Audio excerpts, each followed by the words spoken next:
और अब एक गंभीर सवाल ये उत्पन्न हो रहा है कि आने वाले अन्य चुनावों में वो विधायक अपने कार्यकर्ताओं को चुनाव लड़ने के लिए कैसे तैयार करेंगे। क्या उनके कार्यकर्ता चुनाव लड़ने के लिए इसलिए आएंगे कि बस चुनाव लड़ेंगे और इस पर्यावरण का विनाश कर देंगे? किस मुंह से, किन शब्दों में वो लोगों से विकास की बात करेंगे? ये बड़ा सवाल खड़ा करेगा ये अवैध निर्माण जो डिस्प्ले पर आपको दिखाई दे रही है। तो सवालों के घेरे में विधायक रहेंगे क्योंकि उन्होंने पहली कड़ी, पहली शुरुआत, पहली सीढ़ी पर भी विफलता नजर आई उनके और इस विफलता की तरफ ले जाया जा रहा है। सवाल बड़ा ये उठता है कि जब अवैध निर्माण का एक मामला और 1000 से ज्यादा कंप्लेंट और सबके शिकायतें अपने विधायक से और विधायक भी उस पर कार्रवाई नहीं कर पाए, तो फिर पूरे वसई विरार के जो क्षेत्र उनके अंतर्गत आता है उस पर कैसे कार्रवाई करेंगे वो और क्यों करेंगे? उनका मकसद क्या है वो साफ साफ झलक रहा है। और अब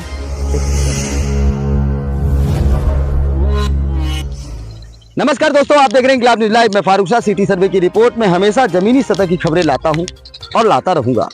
मैं आपको बताना चाहूंगा कि इस वक्त मैं वसई विरार की धरती पर खड़ा हूं और ये तस्वीरें खुद ब खुद बोल रही हैं कि मैं कितनी खूबसूरत हूं। और ये खूबसूरती आज से 5 साल, 7 साल, 10 साल पहले भी थी, लेकिन अब धीरे धीरे इस खूबसूरती को उजाला जा रहा है। मैं जिस जगह खड़ा हूं उस जगह के बारे में जानकर आप हैरान रहेंगे कि ये भी पालसा चापाड़ा है। और ये पालसा चापाड़ा पहले पूरा का पूरा एरिया ऐसे ही था, लेकिन अब आपको नई तस्वीरें डिस्प्ले पर दिखाऊंगा जो तस्वीरों में पालसा चापाड़ा का रूप बदल रहा है। रूप इस तरह बदल रहा है कि जिसे कंक्रीट का जाल कह लीजिए। कमाल की बात है कि कुछ तस्वीरें इस प्रकार की हैं जिनको लेकर के महानगर पालिका में सैकड़ों कंप्लेंट गए, वहीं यहाँ के स्थानीय विधायकों को भी कंप्लेंट गए। हजारों से ज्यादा सोशल मीडिया पर वायरल पोस्ट हुए। इसके बावजूद नगर पालिका तो भ्रष्टाचार से मशहूर है, लेकिन वहीं विधायक की बात करें तो वो नए थे। उनकी जिम्मेदारी बनती थी कि आने के बाद अपने कहे हुए शब्दों को भी दोहराएं और शब्दों पर अब असर भी डालें और उसकी गरिमा भी रखें। उन्होंने अपने शब्दों में कहा था कि मेरे कार्यकाल के दौरान अवैध निर्माण होने नहीं दूंगा, लेकिन वही पलसा चापाड़ा में जिस अवैध निर्माण को हम डिस्प्ले पर दिखा रहे हैं, इस अवैध निर्माण को कंप्लेन सैकड़ों लोगों ने सोशल मीडिया पर किया, हजारों से ज्यादा कंप्लेंट हो चुके, लेकिन इसके बावजूद विधायक जी के बिल्कुल संज्ञान में नहीं आया। तो कहीं ना कहीं इस तरह से उनके ऊपर आरोप लग रहे हैं कि उनकी जानकारी में या उनकी सहमति से ऐसे काम हो रहे हैं। डिस्प्ले पर पलसा चापाड़ा की वो तस्वीरें दिखा रहा हूं जो आप शायद देखना चाहेंगे, तो मैं आपको दिखा दूं। यहाँ से दूर से जो तस्वीरें आपको दिखाई दे रही हैं ये पालसा चापाड़ा के लास्ट की तस्वीरें हैं।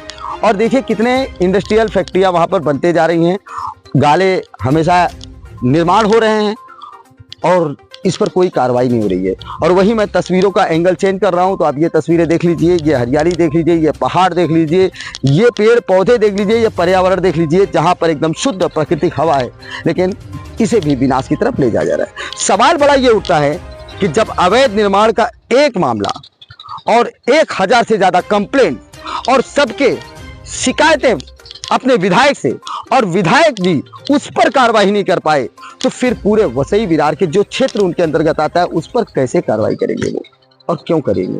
उनका मकसद क्या है वो साफ साफ झलक रहा है। और अब एक गंभीर सवाल ये उत्पन्न हो रहा है कि आने वाले अन्य चुनावों में वो विधायक अपने कार्यकर्ताओं को चुनाव लड़ने के लिए कैसे तैयार करेंगे? क्या उनके कार्यकर्ता चुनाव लड़ने के लिए इसलिए आएंगे कि बस चुनाव लड़ेंगे और इस पर्यावरण का विनाश कर देंगे? किस मुंह से, किन शब्दों में वो लोगों से विकास की बात करेंगे? ये बड़ा सवाल खड़ा करेगा ये अवैध निर्माण जो डिस्प्ले पर आपको दिखाई दे रही है।